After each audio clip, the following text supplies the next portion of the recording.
আমরা সকলেই এমন একটি বিশ্বে স্বপ্ন দেখেছি যেখানে রোবট আমাদের সকল কাজ করে দিবে। স্বপ্ন বাস্তবে পরিণত হচ্ছে, কারণ জাপানের একটি রোবট হোটেলে আমরা অনুভব করতে পারবো ভবিষ্যৎ কেমন হবে। টোকিওতে একটি রোবট হোটেলে রিসিপশনে, রেস্তোরাঁয় এবং অন্য দায়িত্বের ক্ষেত্রে কোনো লোক কাজ করে না, সেখানে রোবট সকল দায়িত্ব নিয়ে থাকে। রিসিপশনে চেক ইন করার জন্য প্রথমে আমরা পুরুষ রোবটের কাছে গেলাম, যেটা আমাদের কাছাকাছি ছিল।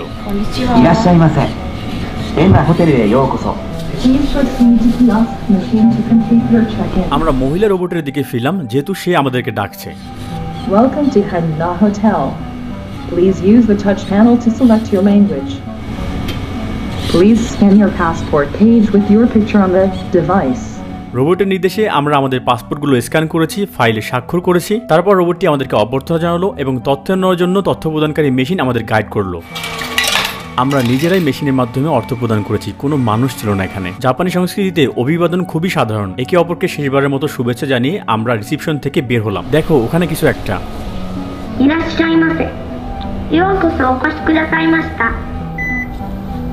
লিফটের ইনফরমেশন পোস্টার থেকে বোঝা যাচ্ছে এই হোটেলে রান্না বা লন্ড্রি করার জন্য কোনো ধরনের মানুষ নেই। হোটেলের রেস্তোরাঁয় অটোমেট রয়েছে, আপনি কারোর সাথে কথা না বলে অটোমেট থেকে স্লিপার এবং পায়জামা কিনতে পারেন। এমনকি এখানে লন্ড্রিও স্বয়ংক্রিয়ভাবে করা হয়ে থাকে।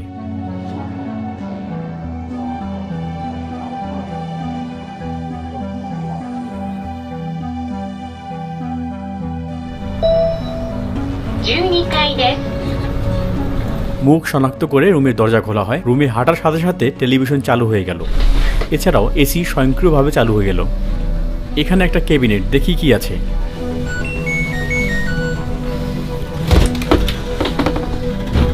ঘরের যে বৈশিষ্ট্য আমাকে সবচেয়ে আগ্রহী করে তুলেছিল তা হলো ওয়ার্ড্রোব, যেখানে আমরা আমাদের জামাকাপড় রাখি, স্বয়ংক্রিয়ভাবে পরিষ্কার এবং ইস্ত্রি হয়ে থাকে। ভিতরে তৈরি হওয়া বাষ্প, গরম বাতাসের প্রবাহ যা হ্যাঙ্গারকে মিনিটে 180 বার নাড়াচাড়া করে, এর সাহায্যে আমাদের কাপড় কয়েক মিনিটেই শুকিয়ে যায়। আমি আমার সোয়েটার এখানে রেখে যাচ্ছি, এটা খুব উচকানো। এই ফিল্টার দিয়ে ভেতরে বায়ু প্রবাহিত হয়। সকালে এর মধ্যে ইস্ত্রি হয় কিনা দেখব।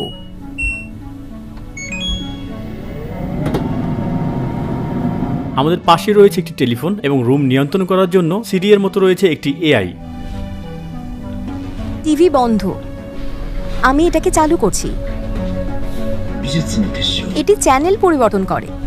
এসি তাপমাত্রা সামঞ্জস্য করার জন্য বাটন রয়েছে। এটিকে 22 ডিগ্রি সেলসিয়াস করা যাক। যেহেতু আমি লাইট নিভিয়েছি, ঘুমানোর সময় হয়েছে।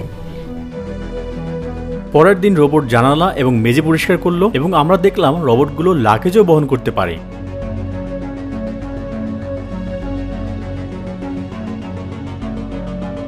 রোবোটিক ব্যবসা থেকে সার্ভিস পাওয়া আপাতত আমাদের জন্য বিনোদনমূলক অভিজ্ঞতা ছিল, কিন্তু তারা মানুষের জন্য সম্ভাব্য হুমকি স্বরূপ। আমি যখন হেন্না হোটেলের দর্শনার্থীদের সাথে কথা বলি, তারা বলে যে রোবটরা তাদেরকে মানব কর্মচারীদের মতো ভাবে না এবং তারা আবেগ অনুভব করে না। যদি রোবট এবং তাদের মালিকরা একটি হোটেল চালানোর জন্য তাদের মন স্থির করে, মানব কর্মচারীদের তাদের অবস্থান ধরে রাখতে আরো মানবিক হতে হবে। তাদের মানবিক স্পর্শ হারানো উচিত নয়।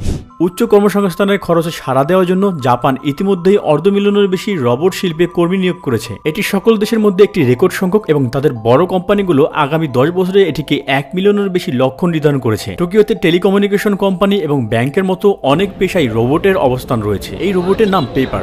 এটা কিভাবে কাজ করে? এটি কি অনুসরণ করে? এটি সেই ব্যক্তির মতো আচরণ করে যে এটির সাথে জড়িত। সুতরাং আপনি যদি এটির সাথে রাগ দেখান, তাহলে এটিও আপনার সাথে রাগের প্রতিক্রিয়া জানাবে। প্রথমবার কারোর সাথে দেখা করার সময় এটি লাজুক এবং অস্বস্তিকর হয়ে ওঠে, তবে কিছুক্ষণ পরেই এর মধ্যে পরিবর্তন দেখা যায়। যে ব্যক্তির মুখোমুখি হয় তার অনুসারে এটির মধ্যে একটি ভালো এবং খারাপ আচরণ দেখা যায়। মানুষ আমাদের ভবিষ্যৎ কেমন হতে পারে তার ডিজাইন করেছে। এদিক থেকে জাপান সবসময় অগ্রগামী। তাই রোবটের পেশাগুলো দেখার জন্য আমরা টোকিওতে একটি রোবট মেলায় অংশগ্রহণ করেছিলাম। শিল্পে ব্যবহৃত রোবটগুলোকে একবার দেখে না যায়, তারপর আমরা ভয়ঙ্কর রোবটগুলোর সাথে দেখা করব, যেগুলো হুবহু মানুষের মতো দেখতে। রোবট যেগুলো বাতাসের চাপের মাধ্যমে এক জায়গা থেকে অন্য জায়গায় বাক্স বহন করতে পারে, সেগুলো বড় প্যাকেজও বহন করতে পারে। এটি সিলিকনের দ্বারা বাতাসকে ভ্যাকিউম করে এবং সেটিগুলোকে তুলে এবং নিচে নামিয়ে রাখতে পারে। ও, এটা আসলেই ভারী। লোকেরা রোবটিক হাত ব্যবহার করে এমন কিছু করতে পারে যা তাদের নিজেদের হাত দ্বারা সম্ভব নয়। 13 কিলোগ্রাম বা 28 পাউন্ড। আমরা রোবটের ক্ষমতা দ্বারা উপকৃত হওয়ার কথা বলেছি। এখানে একজন ব্যক্তি একটি রোবটের সমস্ত শক্তি নিয়ন্ত্রণ করে। সে তার নিজের বাহু দ্বারা রোবটের ডান এবং বাম হাতকে সম্পূর্ণভাবে নিয়ন্ত্রণ করতে পারে। এখানে রোবোটিক হাত রয়েছে যা বহনকারী ব্যান্ড কাপও রয়েছে। রোবটের হাত বেশ শক্তিশালী এবং মানুষের চেয়ে অনেক দ্রুত কাজ করতে পারে। এটি সবগুলোকে ক্রমান্বয়ে রাখে। দেখুন ফাঁকগুলো প্রায় নেই বললেই চলে, তারা কতটা নিখুঁত এবং দ্রুত। এটি তাদের আরেকটি অনন্য বৈশিষ্ট্য। এখানে একটি টিম ওয়ার্ক আছে। যখন ছোট রোবট সাদা বাক্সগুলোকে ব্যান্ডের উপর রাখে তখন পাশাপাশি অন্য একটি রোবট এটিকে বড় বাক্সে রাখে এবং সম্পূর্ণ বড় বাক্সটিকে সেদিকে নিয়ে যায়। বড় বাক্সগুলো কোথা থেকে আসে? পিছনে আরেকটি রোবট বাক্সগুলো তৈরি করে এবং ব্যান্ডের মাধ্যমে রোবটের কাছে পৌঁছে দেয়। তারা কোনো ক্লান্ত না হয়ে কাজ করছে এবং তাদের মধ্যে কিছু কিছু মানুষের চেয়েও দ্রুত কাজ করতে পারে।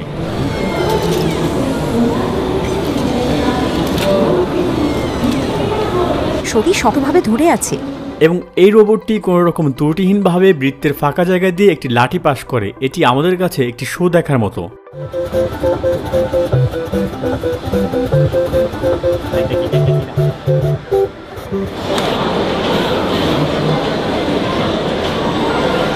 একটি রোবট যা স্বাস্থ্য খাতে কাজ করতে সক্ষম। মাঠের প্রদর্শনগুলো আমাদের বলে যে মানুষের দ্বারা করা প্রতিটি সাধারণ কাজই আসলে রোবট দ্বারা করা যেতে পারে। এগুলো ছিল এমন রোবট যা সবই শিল্পে ব্যবহৃত হয়। এই যান্ত্রিক বুদ্ধিমত্তার এমন কি কোনো উদাহরণ আছে যা মানুষের মতোই চেতনা দেখাতে পারে? আমরা উত্তর খুঁজতে সবচেয়ে বড় বিজ্ঞান জাদুঘর মিরাইকানে গিয়েছিলাম। রাস্তায় চলাকালীন সময়ে আমরা একটি রোবট ক্যাফেতে থামলাম। এখানে কোনো মানব ওয়েটার খুঁজে পাওয়া যায়নি।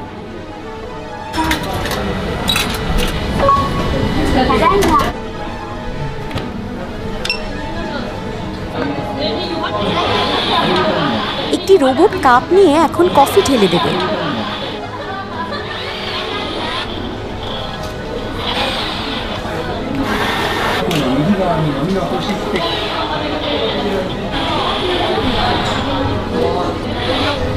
ক্যাফের কাছে রোবোটিক কুকুরও রয়েছে। His name Ivo. Ivo. Stroke head and pink and back. So happy. আমি কি ধরতে পারি? Oh, okay. Oh, okay. So cute. মিরাইকানের এই প্রদর্শনী দেখা যায় কিভাবে মানুষ ভবিষ্যতে রোবটের সাথে যোগাযোগ করতে পারবে।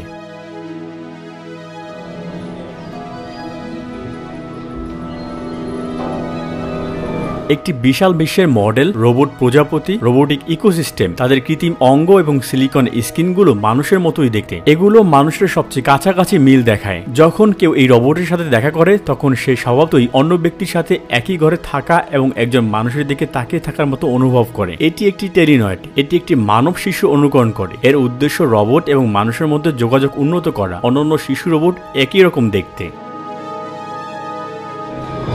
সিলিকন স্কিনের নিচে রোবটের আসল দেহগুলো দেখতে ঠিক এরকম।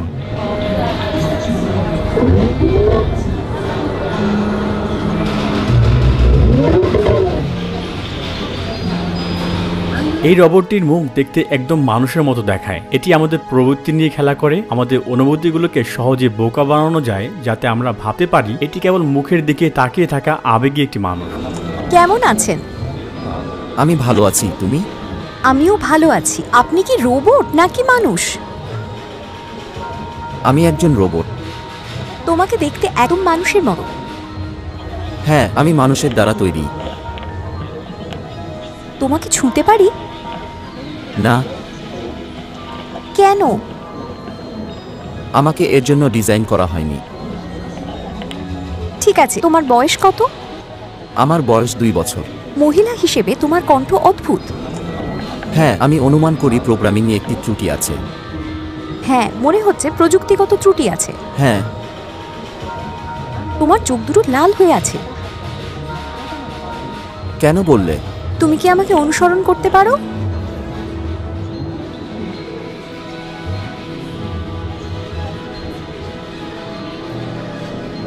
তুমি ঠিক মানুষের মতো। তুমি কোন দেশ থেকে এসেছো? জাপান। আচ্ছা, এটা কি তোমাকে অস্বস্তি বোধ করায় না যে লোকেরা তোমাকে এখানে দেখতে আসে? না, এটা আমাকে অস্বস্তিকর করে না, এটা আমাকে খুশি করে। তুমি সারাদিন এখানে বসে মানুষের সাথে কথা বলো? হ্যাঁ, আমি সারাদিন এখানে থাকি এবং মানুষের সাথে কথা বলি।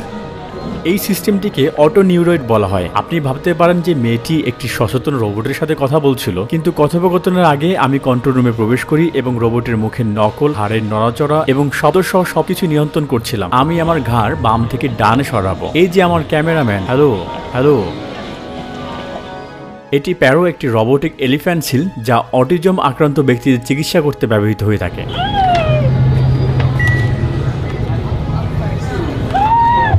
তারপর আমরা একটি বিখ্যাত রোবট অ্যাসিমোর অনুষ্ঠানে অংশ নিয়েছিলাম।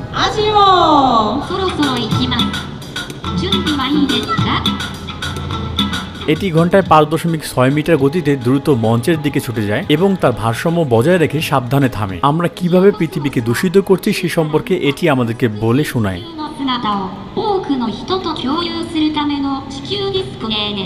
এক পায়ে লাফিয়ে একটি গান গাইল এবং পিছনে পদক্ষেপ নিয়ে একটি পয়েন্টে রাখা বলের উপর শট নিল। এই অনুষ্ঠানটি আসলে আমার জন্য অপর্যাপ্ত ছিল, কারণ আমি যে গবেষণা করেছি, এই ভিডিও দেখেছি, সেগুলো আমার প্রত্যাশাগুলোকে আরো বাড়িয়ে দিয়েছিল। এর চোখে ক্যামেরা দিয়ে এটি এমন লোকদের চিনতে পারে যাদের আগে স্মৃতিতে সংরক্ষিত ছিল এবং তাদেরকে নাম ধরে ডাকতে পারে। যখন কেউ এটার সাথে কথা বলে, এটি ব্যক্তির কাছে ফিরে আসে এবং সংক্ষিপ্ত শব্দের মাধ্যমে যোগাযোগ করে। যখন এটি কোনো বাধা বা কোনো ব্যক্তির মুখোমুখি হয়, তখন এটি তার দিক পরিবর্তন করে এবং কেউ হাত বাড়ালে তাকে হাত নাড়ায়। এটি তার আঙ্গুল এবং হাতের নড়াচড়াকে পুরোপুরিভাবে সমন্বয় করতে পারে। অনুষ্ঠান শেষ হওয়ার পরে যেটি আমাদের দৃষ্টি এড়াতে পারেনি তা হলো অ্যাসিমো যে কালো দাগগুলো অনুসরণ করেছিল তা ঢেকে দিচ্ছিল পরিচারিকারা। সবকিছুই প্রোগ্রাম করা হয়েছিল, রোবটটি সচেতনভাবে চলছিল না। এরপরে আমরা রোবট হোটেলে ফিরে আসি। যখন আমরা আমাদের ভবিষ্যৎ কেমন হতে পারে তা ডিজাইন করছি, তখন জাপান ইতিমধ্যে অগ্রগামী। দেশটি 5 থেকে 10 বছরের পরের ভবিষ্যৎ দেখায়। অদূর ভবিষ্যতে নতুন বিশ্ব কেমন হবে তা দেখার জন্য আমি আশা নিয়ে বেঁচে থাকবো। সাথে ছিলাম আমি রুহি চ্যানেট।